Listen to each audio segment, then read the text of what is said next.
Messieurs, bonsoir. Merci de suivre ce numéro de l'entretien d'Ivoire au TV.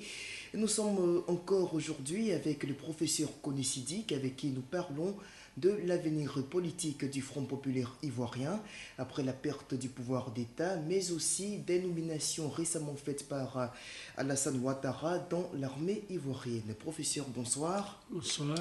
Alors tout d'abord, nous allons aborder donc la question de l'avenir politique du FPI et le sujet est d'autant plus intéressant depuis hier avec l'annonce de la défection du professeur Coulibaly Mamadou qui assurait jusqu'à présent l'intérim de la présidence du parti. Est-ce que c'est une décision qui vous surprend personnellement? Bien, nous disons que cette démission, ce départ est un aboutissement dû aux contradictions internes entre Coulibaly et certaines personnes de la direction du FPI. Par rapport à cela, en son temps, les camarades et nous avions fait des propositions à Coulibaly. Tiburce Kofi lui a demandé d'agir comme Gorbatchev, c'est-à-dire renouveler le FPI de l'intérieur parce qu'il était devenu tout autre chose. Venance Konan lui a demandé de démissionner. Moi, je lui ai dit d'abandonner la politique, de mettre en place une société savante où il y aura des intellectuels qui vont jouer leur rôle d'intellectuels, c'est-à-dire des producteurs d'idées, de concepts, et ce qui va permettre d'éclairer, comme on appelle la société ivoirienne. Surtout que cela lui va bien selon son profil économique, donc d'obédience libérale. Surtout qu'il est idéologue, ainsi ensemble on va aller à la production des idées. Voilà ce que, en son temps, nous avions proposé. Bon, mais il se trouve donc que si Coulibaly arrive à, comme on appelle, à sortir du RFI, la surprise vient du moment où il part. Pour Tiburce, il estime que Coulibaly aurait pu partir au moment où Laurent Gbagbo a résisté aux résultats des urnes. Au moment où il dit qu'il ne reconnaît pas la victoire de Ouattara. Et donc depuis le début de la crise post-électorale en décembre dernier. Exactement. Il aurait dû démissionner et par cette prise de position spectaculaire, alors il allait peut-être arrêter l'ardeur de certains militants, etc. Donc il n'a pas pu. Donc pour Tiburce, Coulibaly a joué hors gamme. Maintenant, pour moi, j'estime, c'est-à-dire que s'il y a une critique à faire, je la pose d'une façon éthique. Je dis une femme qui va divorcer avec son mari ne va pas divorcer au moment où ce dernier est finalement sur le lit de la maladie et à la clé de la mort. Ok, donc pour vous, cette démission est inopportune et certains parlent déjà de trahison dans les rangs du parti, surtout les militants à la base. On estime que le départ de Coulibaly est véritablement inopportun, comme vous venez de le dire d'ailleurs. Et donc pour certains, Coulibaly a donc trahi la cause des socialistes. Bon, moi ça dit que tout ça c'est du flou, tout ça n'est pas vrai. C'est-à-dire que tout ce qu'ils disent n'est pas vrai. C'est dû au fait qu'eux-mêmes, ils ne comprennent ni l'acte posé par Coulibaly, ni ses fondements, ni le temps dans lequel il le pose, etc. Est-ce que Coulibaly n'aurait pas dû démissionner depuis longtemps? On se souvient des blues de la refondation écrits en 2007. Dans cette fameuse lettre, Coulibaly dénonçait donc tous les dérapages du FPI. Est-ce que ce n'était pas le moment opportun pour quitter le parti? C'est pourquoi je dis, en démissionnant aujourd'hui, il a des excuses qui peuvent se comprendre. Et ça ressemble même à une trahison. Ce n'est pas une trahison du tout. C'est-à-dire que ce n'est pas une trahison. C'est-à-dire que si on analyse les raisons profondes pour lesquelles Coulibaly part, on va comprendre la chose. Revenons au temps, comme vous le posez. C'est-à-dire, de façon éthique, le parti est en difficulté, on ne peut pas l'abandonner.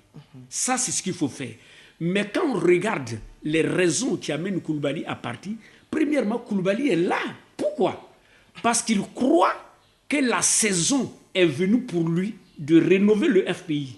Il croit encore jouer un rôle. Maintenant, pour lui, tant que Laurent Gbagbo était au pouvoir, tant que Afin Guesson était à la tête du parti, il n'était pas possible pour lui d'apporter un souffle nouveau à ce parti-là. Bon, je crois pour la diversité était peut-être trop forte à l'intérieur. Non, pour mieux comprendre ça, revenons et on va venir aux causes. Pourquoi Coulibaly part? Si on regarde avec l'œil de profane, on dira que voici un monsieur qui quitte le FPI parce qu'il n'a plus rien à gagner au FPI il ne sera plus président de l'Assemblée nationale, le parti n'aura plus de députés, il n'y a plus d'argent, etc. Il part. Ça, c'est la vue profane, c'est l'analyse superficielle. Mais quand on regarde les causes profondes, pourquoi Koulibaly, qui n'est pas un socialiste, qui est un ultra-libéral, se retrouve au sein d'un parti socialiste et devient l'idéologue? Voilà la grande contradiction. C'est-à-dire, Koulibaly aurait pu se retrouver au sein du RDA, on aurait compris. Au sein du PDCI, on aurait compris, parce que ça, c'est le libéralisme économique. Il est libéral. Maintenant, Babo dit à Koulibaly, tu as des idées, tu veux repenser le monde, viens, le FPI va te permettre de mettre en route tes idées. Donc Koulibaly, en tant qu'idéologue, ne vient pas au FPI pour avoir de l'argent, il ne vient pas au FPI pour avoir un poste, il vient pour avoir un terrain où il va expérimenter ses idées et recréer une nouvelle Côte d'Ivoire de liberté et une Côte d'Ivoire démocratique. Et quand il vient au FPI, le FPI va changer de nature. Le FPI socialiste va venir dans ce qu'on appelle l'économie sociale du marché. Nous, à l'appel, nous l'avons condamné, nous avons dit que le FPI a changé de nature. Donc Koulibaly reste au sein du FPI. Il n'a pas pu appliquer, parce qu'entre-temps, le FPI a décidé de devenir ce que moi j'ai appelé une association criminelle, une organisation de malfaiteurs, où il ne faut que s'enrichir et l'idéologie est passée de l'autre côté. Mais Koulibaly, à l'intérieur, veut créer sa Côte d'Ivoire. Ok, justement. Alors, professeur, est-ce que vous ne craignez pas qu'aujourd'hui, avec ce départ de Koulibaly, qui est une grosse tête dans le FPI, la CENI continue et que d'autres cadres, tout aussi importants, puissent eux aussi déserter les rangs du parti? Non, il n'y a pas de crainte. C'est pourquoi j'ai dit que l'acte que Koulibaly a posé, il y a deux actions. Mais il ne part pas simplement, il part en fondant son propre parti politique. Vous dites bien, il pose deux actions. Il quitte. S'il était sorti et qu'il était resté là, on peut lui dire reviens. Il part et il entre quelque part. Alors il pourrait donc emporter avec lui. Non, c'est pas il pourrait. Il faut sortir de l'hypothèse. Quand Koulibaly quitte et puis il annonce un parti, on ne crée pas un parti seul. Ça veut dire donc ce monsieur part avec un groupe. Et donc le FPI est bien parti pour être fortement affaibli. Non, mais il est déjà le FPI est affaibli, ça c'est clair. Est-ce qu'on pourra conserver d'ici quelques temps, selon vous, ce noyau dur là qui a toujours fait le FPI? Est-ce qu'on ne va pas assister donc à une floraison ou à une prolifération de partis politiques issus des entrailles de cette formation de gauche-là? Bon, pour moi, le FPI lui-même, ça dit que ce que je voudrais mettre en évidence, c'est que Koulibaly, en quittant un parti, en fondant un parti, ça veut dire que premièrement, c'est une action préméditée. Parce qu'on ne peut pas, en même temps, j'annonce mon départ, en même temps, j'ai un parti. Ça veut dire que l'action est préméditée. Naturellement. Voilà. Deuxièmement, ça veut dire qu'il ne va pas seul. Il y a un groupe avec lui et ces individus ont dû le convaincre pour partir. Et troisième élément, c'est que sa décision est irrévocable parce qu'il va déjà dans un truc. Donc, dès l'instant où nous saisissons, comment on appelle ces trois choses-là, alors nous comprenons Koulibaly s'en va, comme il le dit, la vision qu'il voulait appliquer, le FPI ne lui permet plus d'appliquer cette vision. Et comment il le sait? Laurent Gbagbo est une période passée. Laurent est fini. Voilà, quelles que soient les prophéties idiotes qui disent qu'il va revenir, Laurent est une période révolue. C'est terminé. Deuxième élément, Koulibaly donc se trouve là historiquement à une période où il est à la tête du CNRD, il remplace Laurent Gbagbo. C'est-à-dire que historiquement, sa destinée doit se jouer. Et il doit jouer avec une structure, un parti politique. Et donc prendre ses responsabilités. Il prend le FPI, qui est l'outil, et il va inventer sa nouvelle Côte d'Ivoire. Et il se trouve que des hommes s'opposent à cette mission pour dire, écoutez, nous devrons rester fidèles à Laurent Gbagbo, et partir comme ça, c'est lui trahir. Ok, alors de façon définitive, professeur, oui? Est-ce que vous pensez, en un mot, que le FPI pourra encore jouer sa partition dans le paysage politique ivoirien pour ces prochaines années durant le mandat du président Ouattara? Non. C'est-à-dire que durant le mandat du président Ouattara, le FPI, c'est ce que j'appelle une carotte cuite. Parce que si nous regardons... selon vous. Non, c'est une carotte cuite. Quand on regarde, nous avons une bonne partie en exil. On a une partie incarcérée. Hein? Et en même temps, le morceau qui reste se casse. Et ceux qui sont là n'ont pas forcément le charisme. Ils se cassent. Ils n'ont ni la volonté,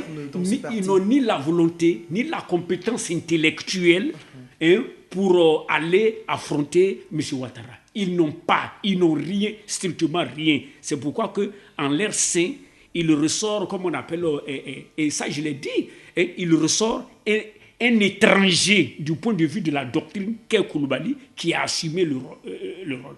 Le problème, c'est que Koulibaly aurait pu partir au RDA. Il aurait pu partir au PDC. Il ne va pas parce que pour lui, il faut une nouvelle Côte d'Ivoire, il faut entraîner une rupture. Koulibaly, s'il va au RDA, le RDA va continuer la politique du Fobani. Il va au PDCI, le PDCI continue la politique du Fobani. Or, Koulibaly se met dans la logique d'Abraham, où il faut abandonner Térak, faire une rupture avec les pères pour démarrer quelque chose de nouveau. Et donc, aller vers le pays indiqué.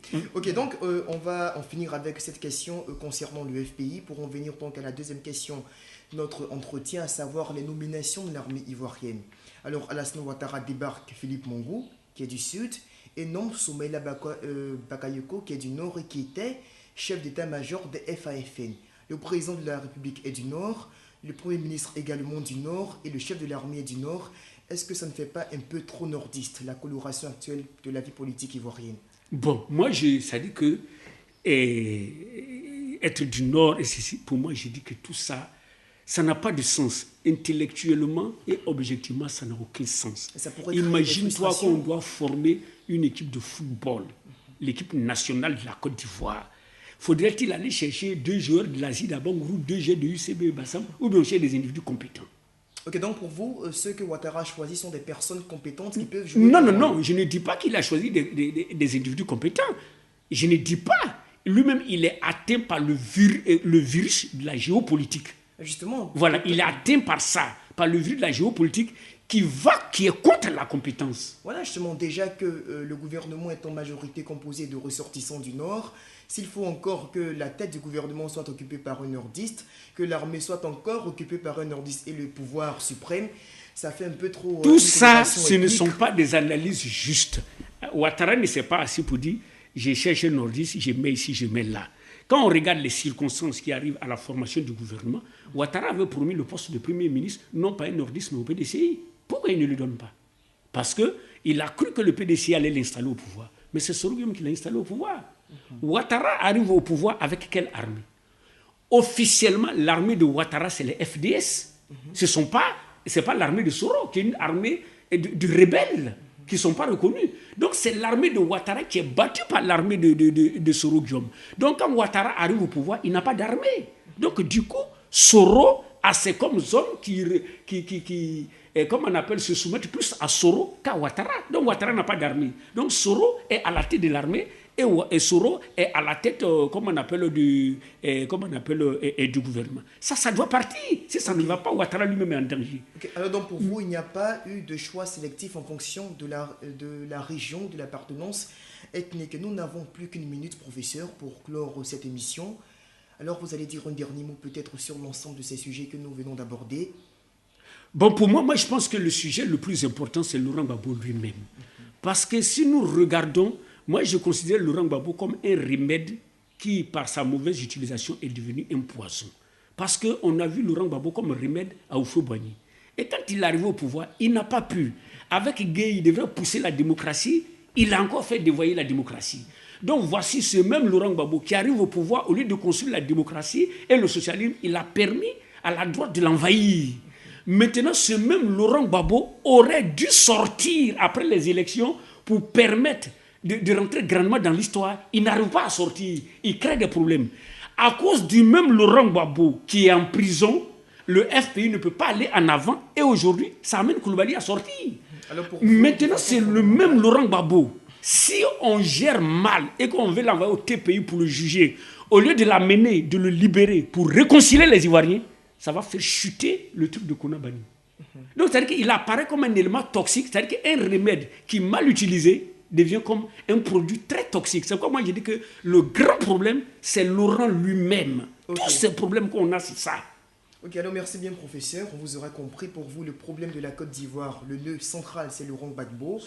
Voilà, alors l'entretien d'Ivoire au TV pour aujourd'hui, c'est terminé. On se retrouve plus tard pour une autre édition. Au revoir.